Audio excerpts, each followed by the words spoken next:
Снимаш? Да. Казвам се Кристиян от Севлиево съм. Най-яркият ми спомен, който е така ми идва в главата, свързан с гробище, когато бях в първи клас и дядо почина. И не съм ходил на погребението, естествено няма как да ме заведат на такова нещо, но когато ходихме там на 40 дена, нали, различните случаи, в които се ходи да почетем мъртвите все пак.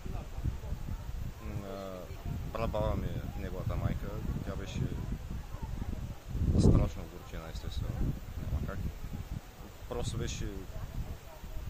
Това ми излезе в главата, си спомням как отиваме към гроба и тя не спира да плаче, вика към Бога, защо не вземе, защо не...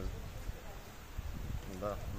И ти си първи клас, ти гледаш как страдат твоето семейство страда и такива чувства се изливат и ти не знаеш как да реагираш, ти не можеш да реагираш, няма какво да изразиш. И седиш, да, и гледаш. И това е.